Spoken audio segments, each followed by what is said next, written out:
It's that call again. The mobile display lights up the midnight darkness with a pale blue glow. I was awake even before the ringtone sounded. 3 a.m. At this usual time, as always. "I'm sorry, but Michelle is." The voice of the manager at Tully's bar no longer carries any sincerity of apology, just a ceremonial word. And I respond in kind, "I'll be right there." As I put on my shoes, I count how many times this has happened since the beginning of the year. The 4th time. No, maybe the 5th. I've lost track of the exact number. A 37-year-old sister being picked up by her 35-year-old younger sister. We had somehow gotten used to this distorted arrangement. As I drive, I reflect on my memories with my sister. Born from the same parents, raised in the same house, yet we might as well be from different planets. This difference was already clear during our school days. I found my place in the corner of the library, spending afternoons locked away in the computer lab. Writing code was far more comfortable for me than conversing with others. Programming has clear rules. For every input, there is a logical output. No ambiguity, like human relationships. On the other hand, Michelle was always in the spotlight, the center of attention at school. For her, life was like an endless performance. Throwing firecrackers into the toilets, causing chaos, even getting suspended felt like a badge of honor to her. Our parents called her behavior unique and believed she would eventually become sensible. "She's just passionate." Mother's favorite phrase has not changed even after 20 years. But that passion took on more dangerous forms as we got older.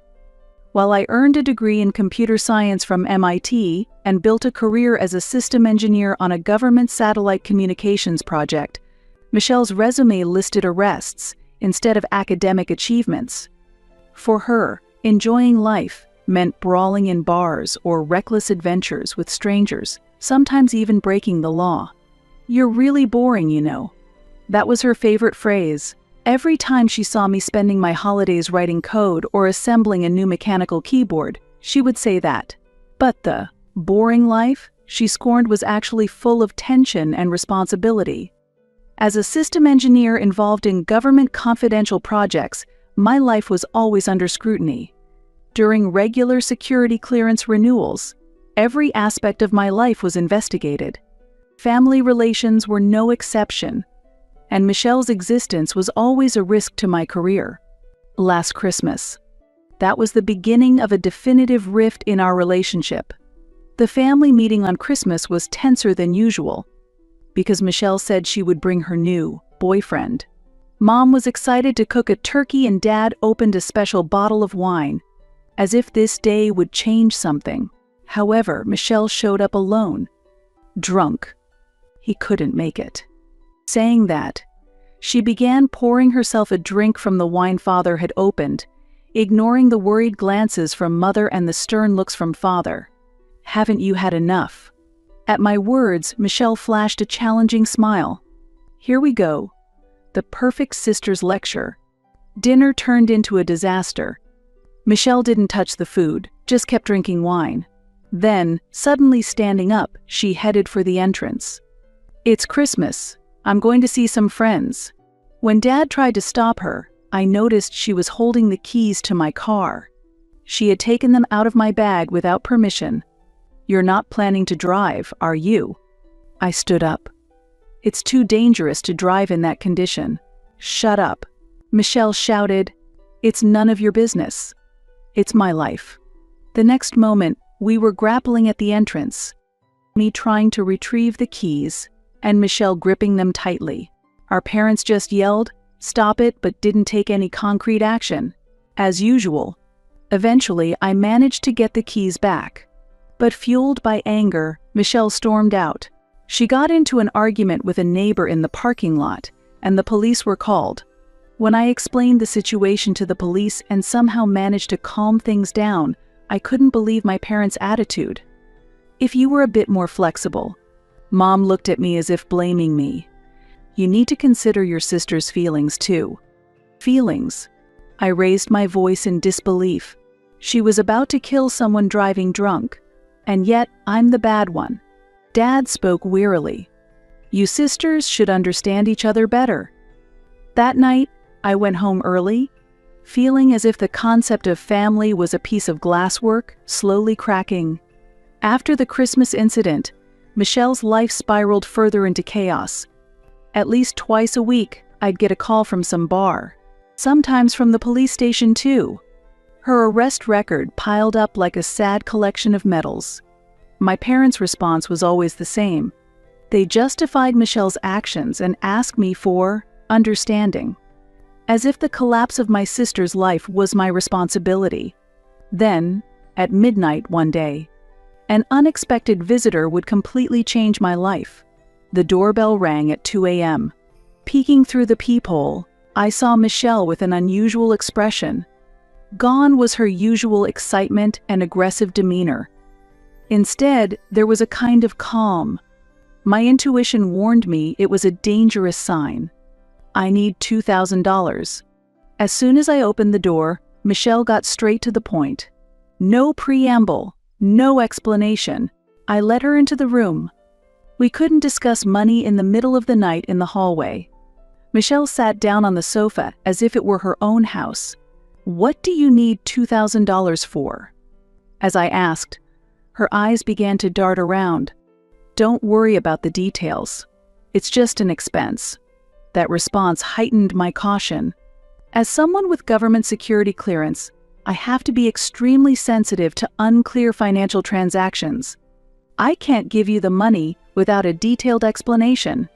At that moment, Michelle's expression completely changed, as if a mask had fallen off. "You've really become a cold person, haven't you? Is your job more important? More than family?" "Family?" I couldn't help but let out a scornful laugh. Bail money in the middle of the night, rides to the police station, endless excuses. Which part of this is family? A dangerous glint appeared in Michelle's eyes. Ah, right. The perfect little sister wouldn't understand. Born with talent, never struggling. Never struggling. My voice trembled. Emotions I'd suppressed for years overflowed like a dam breaking. "While I was studying on holidays, what were you doing? Partying? Fighting in bars? Who's the one who doesn't know struggle? My career is all a result of effort." Michelle stood up.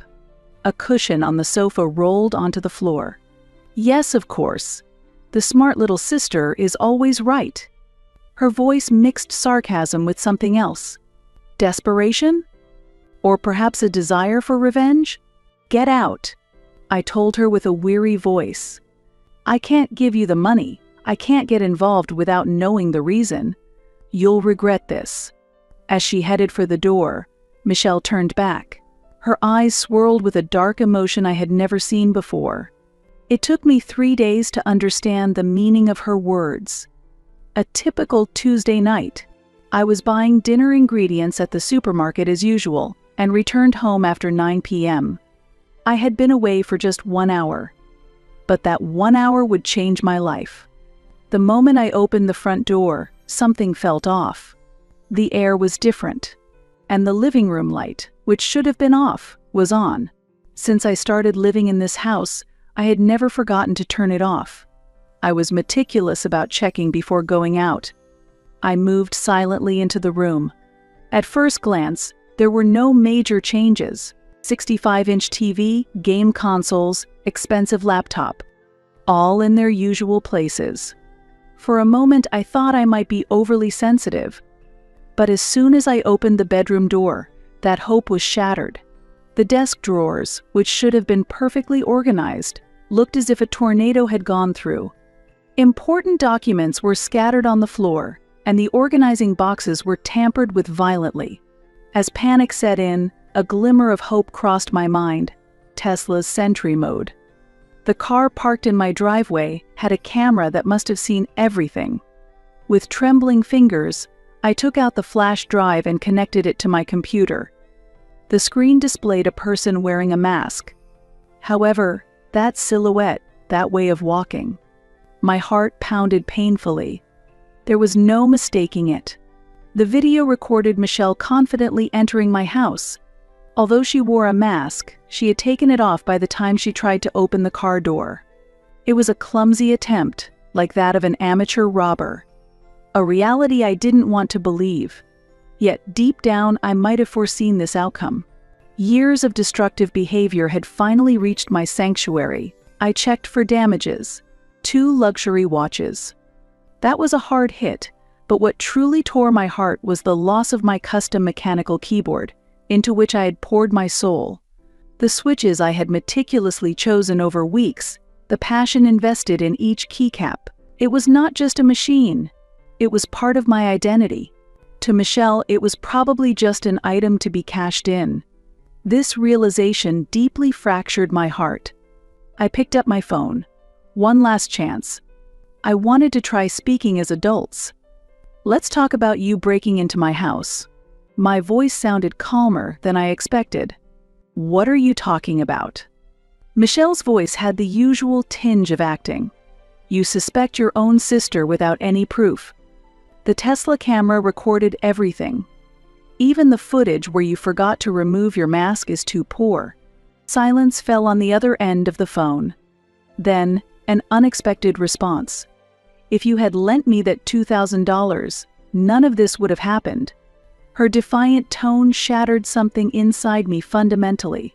Using that as an excuse to break into your sister's house and steal, at the age of 37. My voice cracked unintentionally. "It's your fault." Michelle's voice sounded accusatory. "You don't even try to help your sister who's in trouble because we're family. That's why That justifies robbery." I cut off her words. "I'm tired of your twisted logic." Michelle started laughing on the other end of the phone. Her laugh had a maniacal resonance. "I'll give you 20 minutes. I looked at the clock. "If you return what you stole, I won't call the police." "Police?" Michelle's laughter rang through the receiver, sounding maliciously thunderous. Her laugh was filled with all the arrogance and irresponsibility she had ever shown. "You wouldn't dare. We're family, right? You can't possibly call the police. In the end, you'll just silently accept everything as usual." At that moment, it was as if a fog had lifted after more than 30 years, and everything became clear. Memories of a lifetime raced through my mind like a rapid slideshow. Excuses from childhood, shifting blame, and limitless forgiveness. She had only ever seen my kindness as prey for her convenience. Taking advantage of what she called my leniency, she continued her unrestrained actions. The sacred word family had become merely a get-out-of-jail-free card in her hands. A convenient shield to justify her selfish actions. 20 minutes. My voice was colder and more resolute than I expected. No trace of emotional fluctuation. "Watch the clock. If the stolen items are not returned in 20 minutes, I will call the police. Blood ties and family affection have no bearing." The second hand of the wall clock mercilessly ticked time away, like a countdown to an execution. The sound was abnormally clear in my ears. The moment the promised 20 minutes passed, my fingers trembled but firmly pressed the police's number. My heartbeat roared in my ears. "Hello, I'd like to report a burglary." My own voice sounded as if it came from a distant dimension. As reality faded, my words continued surprisingly clearly. Police sirens tore through the night silence. As the sound drew nearer, I felt my decision solidifying into an irreversible reality. The police officers collected evidence with professional efficiency.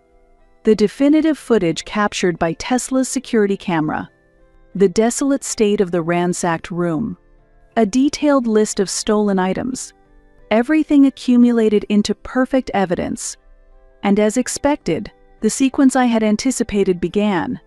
The sound of Hell's Gates opening echoed through the darkness of the night. Late at night, an agitated call from my father. From the receiver, a beast-like roar that I had never heard before erupted. "Have you lost your mind? To hand over your own sister, your own blood to the police? What have you done?" Dad's voice had completely lost any rational restraint. "What have I done?" My voice as I spoke was swallowed by a whirlwind of emotions and trembled. Michelle broke into my house and stole my belongings. Isn't she clearly the criminal here? A crime. Dad's scornful laughter pierced my heart like a merciless blade. You're the biggest traitor to this family for turning a family dispute into a police matter.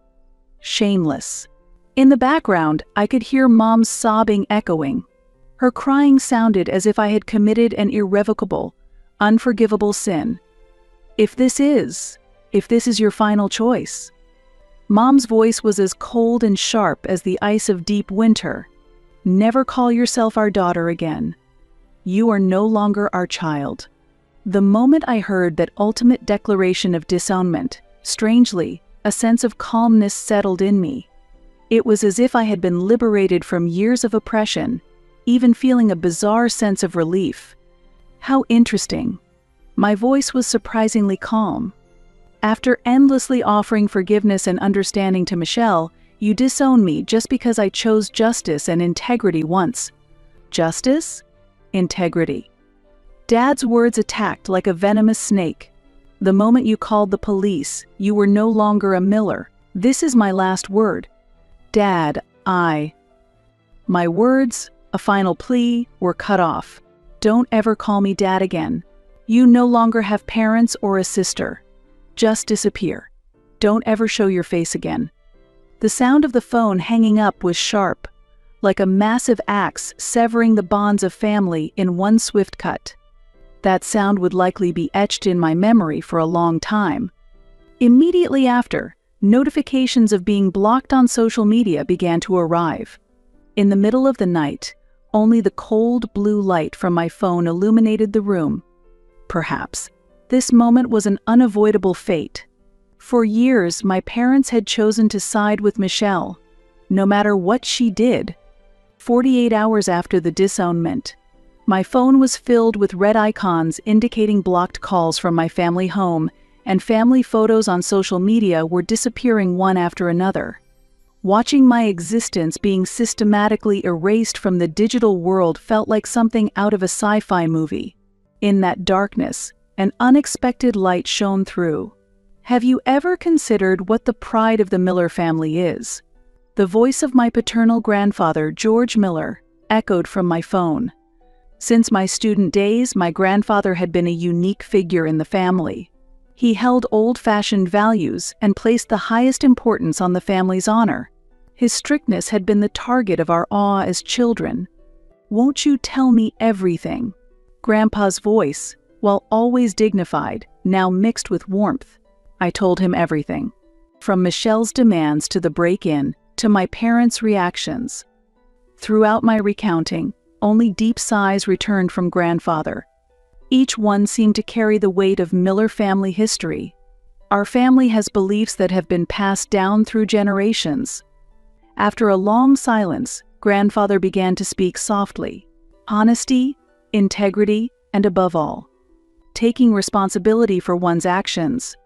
Your parents and Michelle have trampled on all of them. That afternoon, grandfather made a decision that shook the entire family. In the presence of a lawyer, the will was rewritten. The inheritance rights of my parents and Michelle were completely revoked, and the estate, worth millions of dollars, was transferred to me. The news of the will change brought a new earthquake to an already fractured family. It arrived suddenly, like a bomb in the middle of the night. Mom's call was no longer filled with anger but sounded like a desperate scream. Why would you do this? Her voice mixed with a madness I had never heard before. Not satisfied with just sending Michelle to prison, now you're taking our retirement too. This was not my decision. I chose my words carefully, trying to maintain calm. It was Grandpa's judgment. Lies. Mom's voice cracked. You manipulated Grandpa. How cunning. Her accusation was cut off mid-sentence. In the background, Dad's voice could be heard. Enough. She's as good as dead to us. The family split widened like a giant iceberg cracking. Voices of condemnation rose from Dad's siblings. And relations with relatives completely ceased. Meanwhile, the trial took on a more complex turn. Michelle's lawyer sought a reduced sentence based on her mental state. However, Grandpa appeared in court and gave an unexpected testimony. The courtroom was filled with silence. The moment George Miller stood at the witness stand, the air froze. It's hard to believe he's 86 years old, standing there so dignified. I would like to speak about the history of the Miller family. His voice quietly filled the courtroom. My father, even while losing everything during the Great Depression, never resorted to dishonesty. My grandfather, during wartime, risked his life to uphold justice. A moment of silence. However, the current state of the Miller family is corrupted. This statement stirred murmurs from the spectators. The repeated indulgence by the parents has stripped Michelle of any sense of responsibility, and then Grandpa turned to look at me. They abandoned their granddaughter, the only one who tried to preserve the family's pride. The courtroom erupted into noise. Neither the prosecutor nor the defense attorney could have anticipated such a testimony. Michelle was as stiff as a statue. Then suddenly, she stood up. Objection. All eyes in the courtroom turned to her. I. Tears streamed down her cheeks. I have never taken responsibility for my own life. The atmosphere in the courtroom shifted in an instant. I'm done with lies. Michelle's voice trembled faintly. That $2,000. It was for gambling debts. I had already committed several burglaries before I broke into my sister's house. A scream from my mother rose from the spectators. Dad covered his face with his hands. I always thought my family would protect me, but they weren't protecting me. They were just ruining me. The prosecutor and the defense attorney were at a loss for words due to this unexpected turn of events. The judge frowned, and only the typing of the stenographer broke the silence. Then, Michelle turned towards me. You were right. Always. But we couldn't accept your righteousness. The courtroom fell eerily silent. Grandpa gripped his cane tightly. In that moment, Mom suddenly stood up. No. This is our responsibility. Her cry echoed throughout the courtroom. We parents. We got it all wrong. The prosecution asked for 3 years. The sentence was 2 years, with a suspended execution. It's Sunday afternoon at 2 o'clock. The sound of the old clock quietly echoes in Grandpa's study. This time has now become a solid anchor in my life. Life is ironic, losing my family to finally understand the true meaning of family. The chaos of the past feels like a distant lie. The midnight rescue requests and the endless excuses are now just stories of the past. In their place, the routine that has arrived bears an unexpected brilliance. The responsibility of leading a satellite communication project carries a proud weight, different from the burdens of the past. The old photos lined up in Grandpa's study seem to tell a story from another era. A family smiling. Sisters innocent. Back then, everyone was pure. Grandpa says. As I flip through the album, I can feel the weight of the years. Do not fear change. Grandpa's words hold deep wisdom. But never let go of your core values. Occasionally, I receive letters from Michelle. My name is written in black ink on a white envelope. The unopened letters wait in the drawer of my desk until the time comes. News of my parents occasionally reaches me through snippets of conversations overheard. Dad's early retirement. Mom's volunteer activities. Everyone is probably trying to heal their wounds in their own ways. The afternoons spent at Grandpa's cottage teach me the shape of a new family. Blood ties might be fate, but true bonds can be chosen.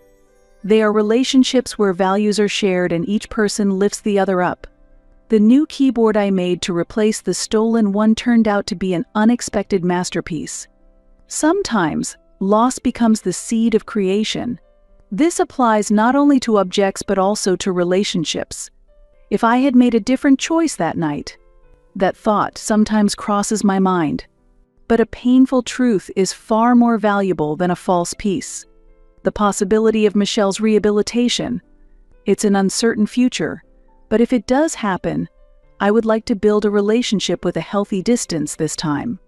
Perhaps people need to lose everything sometimes to understand what truly matters. I have chosen the path of truth.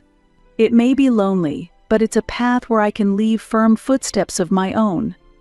There lies a new form of happiness,